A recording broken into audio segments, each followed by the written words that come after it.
Good evening, everyone. Good evening and welcome. It's a pleasure to be here with you this evening. And please invite you to have a seat. My name is Rabbi Michael Dolgan, rabbi here at Temple Sinai, and it is really a pleasure to welcome all of you here tonight, as well as our special guests and speakers.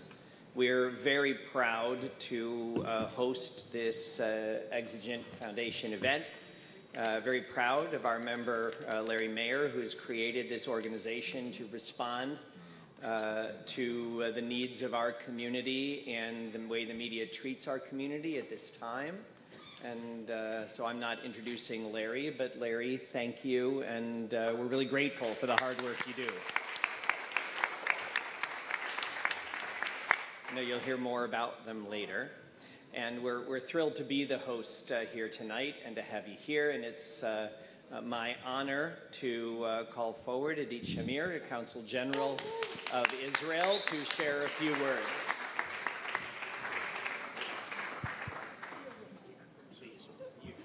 Erev Tov.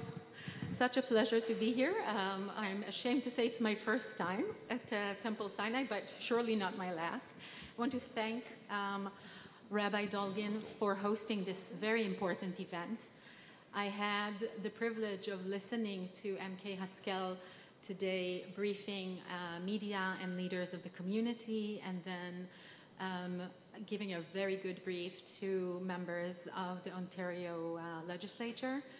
Two excellent events, and her messaging could not be at a better time, at a day where two Jewish institutions are attacked on the same day. It makes you think, you know, on Holocaust Memorial, we always say the Holocaust did not start with the gas chambers. It started with hate, it started with words, and then it deteriorated into violence, into blocks being, you know, breaking shops and Jewish institutions. And, you know, these are such difficult times that make you really fear for the future when you see the processes that are going on here.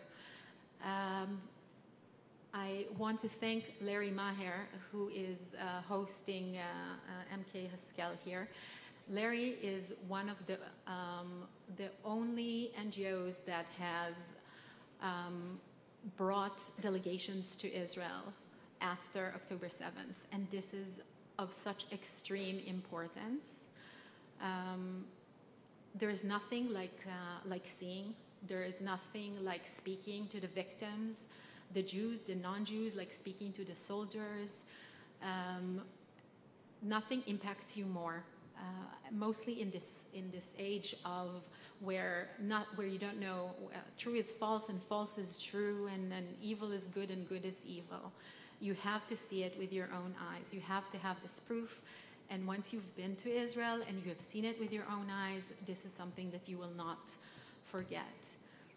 Yesterday, the consulate, with the assistance of Avi Ben Lulu, had the opportunity to screen the atrocities footage in Brampton, to the mayor of Brampton and several city councillors. An extremely important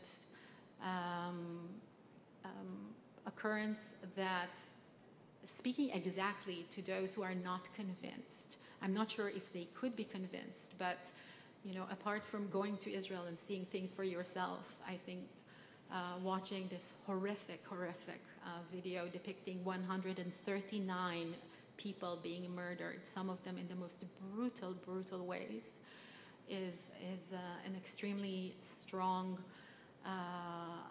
way of showing that this is not a war we chose to be in, this is not a war we want to be in, but it's a war we have to win. So I want to thank each and every one of you for coming here today, for supporting Larry, for coming to listen to Sharren Haskel. I see a great friend coming in, Member of Parliament Kevin Vaughn, a great dear friend.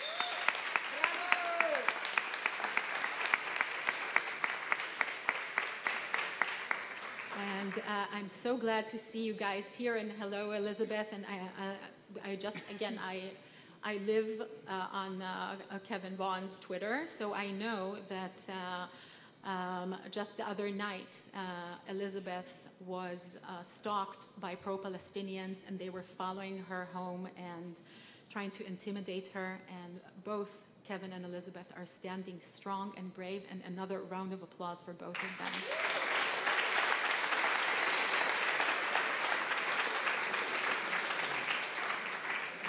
So again, thank you all for coming. I'm looking forward to listening to MK Haskel. Thank you, Sharren, for being here, and I'll leave it with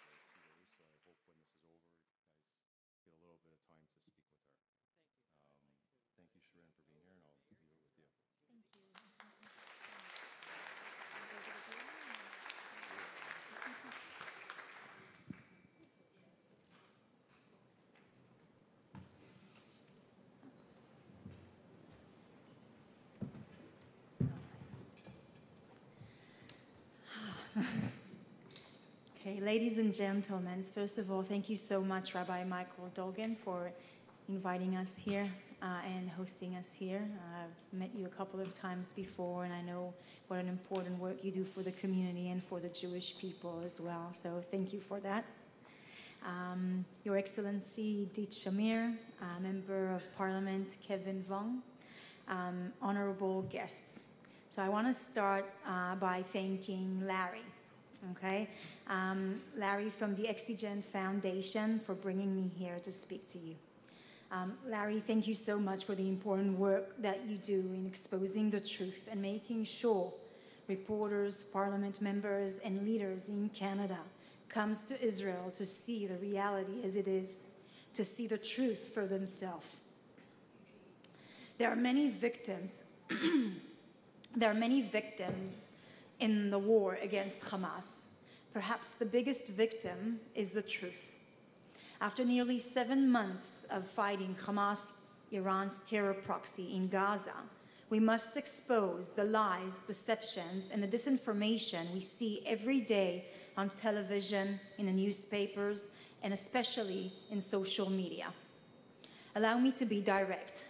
The media deception is led by Al Jazeera, the Qatari mouthpiece for the Muslim Brotherhood, by Iranian regime-affiliated media outlets, and by biased reporting by Western networks. It has perverted the truth of this war. The truth is that Hamas attempted to wipe Israel off the map and commit genocide against the Jewish people. They are the aggressor. They started this war. The truth is, Hamas's unimaginable cruelty under the instruction of the Iranian regime puppet master is far worse than what you see in Canada's media coverage. Scores of young girls were raped and murdered in front of their parents before their parents were murdered. A mother of twins was shot in the head and left her children. And her children were left for hours crying next to their dead mother, so that the entire neighborhood will hear them screaming and came to their rescue, only to be trapped by Hamas terrorists and executed on the spot. The truth is that behind the worst massacre in Israel's history stand Iran, which have sent millions and millions of dollars to Hamas, supplied them with deadly weapons that kills in the most horrifying ways. Iran trained the terrorists and helped them plan the slaughter. Israel has the right and the obligation to defend its people and prevent this massacre and hostage-taking from ever happening again. This means all Israelis, Jews and Arabs, Christians, Muslim and Druze. Hamas did not spare Muslim Bedouin Arabs on October 7. They killed them, and they are holding them, several of them, of the Bedouin community, as hostages. The Hamas massacre brought devastation to Israel and suffering to the Palestinian civilians in Gaza. I'm here because we must make sure that it never happens again. To do that, we have to stop the radicalization of Gaza's 2 million people. Hamas has an army of terrorists, and it recruits this army from a population that it controls and indoctrinates. UNRWA provides Gazan citizens with everything a state should give: education, healthcare, road sweepers, and more, all paid by the international community. In Gaza, there are more UNRWA workers than there are workers for the UN Refugee Agency, UNHCR, which take care of all the rest of the world's refugees. UNRWA helps Hamas shirk its governance responsibility. Hamas officials said that UNRWA takes care of the needs of Gazans, and therefore it has no responsibility to do so. Meanwhile, 99% of UNRWA staff are local Palestinians. Most are either Hamas activists or their first-degree family members. UNRWA's education system radicalized Palestinian children. It includes content that encourages anti-Semitism, glorifies violence, and promotes militancy. It indoctrinates the idea of the right of return, meaning that one day millions of Palestinians will flood the state of Israel by force and annihilate it. Hundreds of teachers and staff at UNRWA schools have publicly celebrated the October 7 massacre. There will never be a different outcome to the Israeli-Palestinian conflict if UNRWA is not dismantled. You see, with such ideology, Israel's war is not a territorial war. This is a religious and a cultural war at the core of it. The clash between Western society and civilization and radical Islam.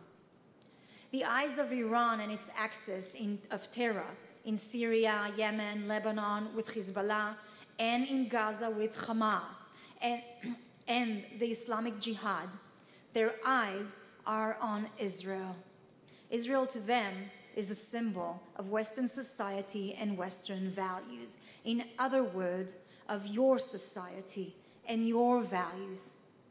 According to the Iranian regime, we are just the little Satan. The United States and the rest of the West, which believes in freedom, human rights, and democracy, is the big Satan. It has always been easy to start with the Jews. When the Jews were persecuted by the Nazis, the world was silent. Only when the Nazis began to threaten Europe directly did the Allies begin to fight back. Hundreds of thousands of Jews, like my family, lived for centuries in Arab countries, in Morocco, others in Iraq, Algeria, Iran, and Lebanon. They were persecuted and eventually forced to leave. Today, with no Jews left in most Arab countries, the most persecuted minority in the Middle East are Christians. The greatest enemy of Western civilization is radical Islam, both Iran and its axis of evil and the Muslim Brotherhood. Since taking over the country in 1979, the radical Islamist leader of Iran have been calling for the annihilation of Western society. Iran is the biggest funder of terror and the leading destabilizing force in the Middle East. The Iranian and their radical army within an army, the Islamic Revolutionary Guard Corps, the IRGC, are not hiding their goal, world Islamic dominance led by the Iranian regime. This is why it is necessary for Canada to declare the IRGC and not just the Quds forces as a terror organization once and for all.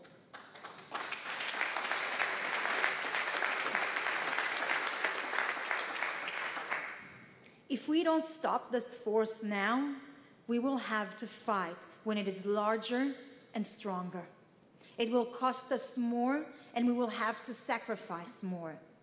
Learning the lessons of the past help us to secure a common future. Churchill noted that appeasing the Nazis regime was like feeding a crocodile in the hope that it will eat you last. Iran's launching of hundreds of missiles towards Israel is just the start. Now imagine Iran with nuclear weapon. The hate doesn't end with Israel. It has always spread to the Jews well beyond those living in the state of Israel. Hamas Muslim Brotherhood political warfare has helped reactivate anti-Semitism, which has been dormant in the West since the end of the Second World War.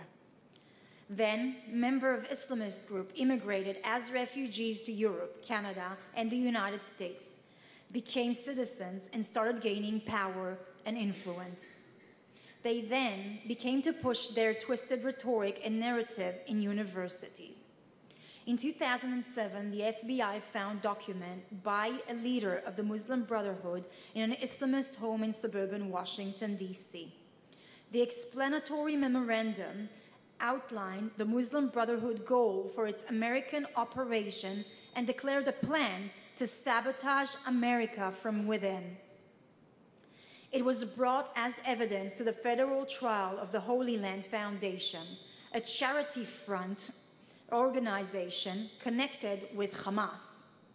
The document laid out a plan to take control of the American Muslim community, to embed itself in civil society, and ultimately prepare the way for a Sharia state. Students for Justice in Palestine is not a grassroots organization. It is an anti-Semitic terror supporting network which harasses every Jewish and Israel-friendly student. It is significantly contributed to the spread of anti-Semitism on university campuses. Its founder, financial patrons, and supporters have been linked to the Muslim Brotherhood and Islamists in Palestinian terror organizations such as Hamas, Hezbollah, and the Islamic Jihad. The activity has led to the widespread of anti-Semitic incidents, protests, and legal challenges. Anti-Semitism around the world throughout decades has always shifted to fit the narrative for a political gain. It's either the Jews were leeches and poor and were the infestation of the earth, or the Jews are the rich and the most powerful who control the world. Which narrative will suit you? It's either Jews invented communism to control the world, or the Jews created capitalism to control the world. Which political agenda will suit you? For the Nazis, we weren't white enough. Our race wasn't pure enough. Today, radical progressives are blaming Jews for being white supremacists. Which narrative will fit your political agenda? While Iran and the Muslim Brotherhood are fighting Israel with deadly weapons and arms, in the media and social media, starting with Al Jazeera, networks paint Israel as intentionally killing poor and helpless children in Gaza. South Africa accuses Israel of genocide in the International Court of Justice. And through local communities and organizations in Western countries, Islamists infiltrate their ideology and shape public opinion. Just like Students for Justice in Palestine are doing on campuses today. Our mission today is not just to fight anti-Semitism, spreading like wildfire around the world, but this is a fight for our way of life and our values. Our mission is safeguarding freedom, liberty, equality, women's rights, freedom of religion, and freedom of speech. It is hard to believe, but we need to fight these values today in the West. We do, and we will. We also need to win the hearts and minds of the children of Gaza, so there won't be another war between Israel and Gaza. We still must hold the vision of peace and cooperation between Gaza and Israel through education that glorifies not jihad or intifada, but coexistence and acceptance of the other. This is the challenge of our time. This is the war Israel and you, our friends, are fighting. We must lead the fight against these radical forces together. Let us stand together and say it as loudly and clearly as possible, never again, because never again is now. I owe this to my grandparents who survived the Holocaust. I made them a promise to protect and defend the one and only Jewish democratic state.